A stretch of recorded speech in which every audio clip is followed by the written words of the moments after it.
Subscribe करें श्री चिन्मयानंद बापू जी के YouTube channel को और हमारे वीडियोस को सबसे पहले देखने के लिए बेल आइकॉन को दबाना न भूलें।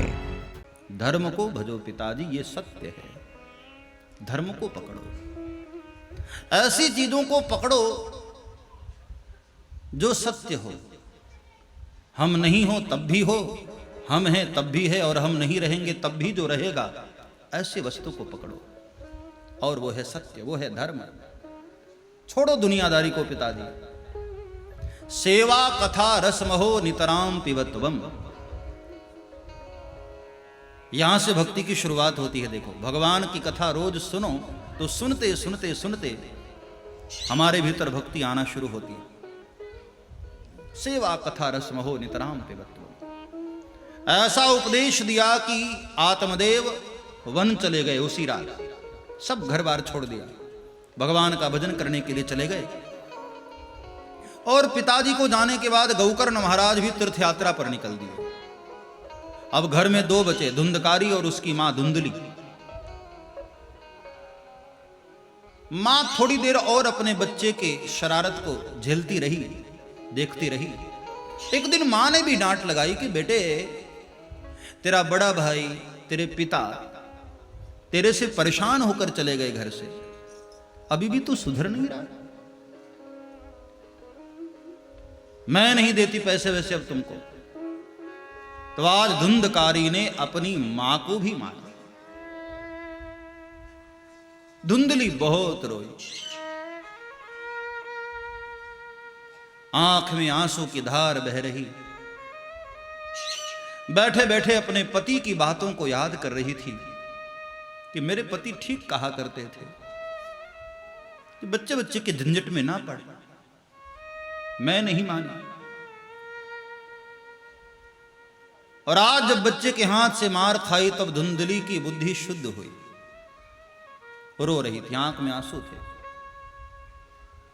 भाई देखो, इसीलिए बच्चों का पालन ऐसे करो कि बुढ़ापे में वही बच्चे हमारा सहारा बने, हमें धक्के मारकर बाहर न करे।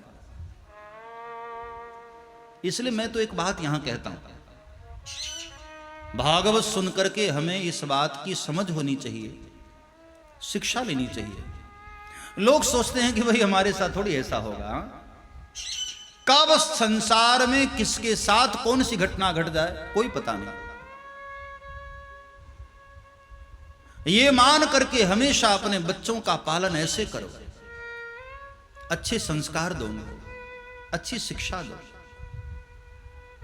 लोग ये सोचते हैं कि ज्यादा से ज्यादा धन दे दें, बच्चे बड़े खुश रहेंगे, बड़े प्रसन्न रहेंगे, सुखी रहेंगे। मैं कहता हूं, बच्चों को धन से ज्यादा धर्म की आवश्यकता है। बच्चों को धर्म देना चाहिए, क्योंकि जब तुम बूढ़े हो जाओगे तो वही धर्म ही बच्चों को तुमसे जोड़ करके रखेगा, धन नहीं। धन देने की फिक्र नहीं करनी चाहिए ज्यादा। हर व्यक्ति दुनिया में अपना प्रारब्ध लेकर आता है, अपना भाग्य लेकर आता है। तुम खुद सोचो, तुमने जो भी कुछ पाया अपने भाग्य से पाया है। भाग्य में यदि होगा तो मिल ही जाएगा, और नहीं होगा तो कुछ भी कर लो, नहीं मिलने वाला, आते आते भी चला जाएगा। इसलिए धन देने की बहुत ज्यादा फिक्र मत करो। हर बच्चा अपना भाग्य लेकर के जन्म लेता है। हाँ, मां बाप उसको कितना भी कुछ दे दे, भाग्य में नहीं है तो सब बर्बाद कर डालेगा। ऐसे बहुत सारे उदाहरण आप देखते होंगे कि बाप अपने बेटे को अच्छा से अच्छा व्यापार कराता है, लेकिन सब बर्बाद कर देता है, सब घाटे में चला जाता है। भाग्य में नहीं, किस्मत में नहीं। और कोई कोई बच्चा ऐसा होता है कि बाप ने कुछ भी नहीं दिया, जीरो से उठा। आपके गुजरात में इससे बड़ा उदाहरण और क्या होगा।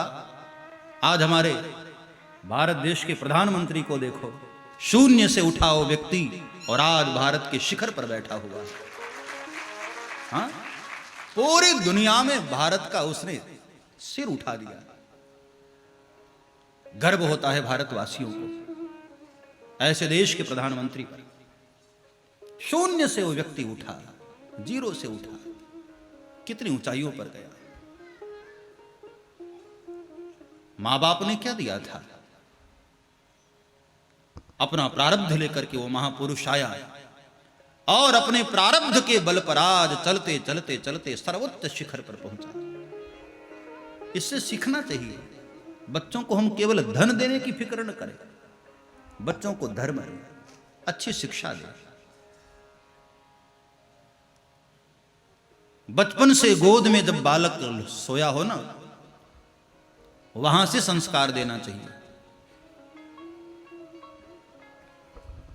लो महाराष्ट्र, शिवाजी महाराज को देखो। शिवाजी महाराज को 2 बल मिले। इतना बड़ा महापुरुष जो तैयार हुआ, उसके पीछे 2 कारण थे। एक उनकी मां जीजाबाई और दूसरे उनके समर्थ गुरु रामदास। हाँ? ऐसे ऐसे महापुरुषों के कारण भारतवर्ष है। बचपन से उनको संस्कार दिए गए। ऐसे मां बाप को बच्चों को अच्छी शिक्षा देने की फिक्र करनी चाहिए, धन की फिक्र नहीं करनी चाहिए। एक सेठ ने बहुत पैसा कमा लिया, बहुत अरबों खरबों रुपए उसने कमाए। तो एक दिन अपने मैनेजर को पूछ रहा था कि एक बात बताओ, अपने अकाउंट में कितने पैसे होंगे? तो मैनेजर ने कहा कि सेठ जी, अब ऐसे तो क्या बताऊं कितने हैं। ऐसा मान लो कि अपनी 7 पीढ़ी बैठकर खाए, इतना तो पैसा है। सुनकर सेठ को हार्ट अटैक आ गया और सेठ मर गए। इतना पैसे से नहीं, एक टेंशन हो गई उसको कि 7 तो खा लेगी, 8वीं क्या खाएगी? आने वाली 7 पीढ़ी तो इतना खा लेगी, बैठ 8वीं क्या करेगी? इस टेंशन में मर गए। अब ऐसा धन किस काम का साहब? हाँ, बच्चों को अच्छी शिक्षा दो। हम ये कुछ समय से मैंने देखा है भारतवर्ष में लोगों की थिंकिंग बदल गई। लोग सोचते हैं ज्यादा से ज्यादा कमा लो, ज्यादा से ज्यादा उसको दे दो, बच्चा हमारा बहुत सम्मान करेगा। बच्चे धन से सम्मान नहीं करते हैं, बच्चे धर्म से सम्मान करते हैं। बच्चों को धर्म दो।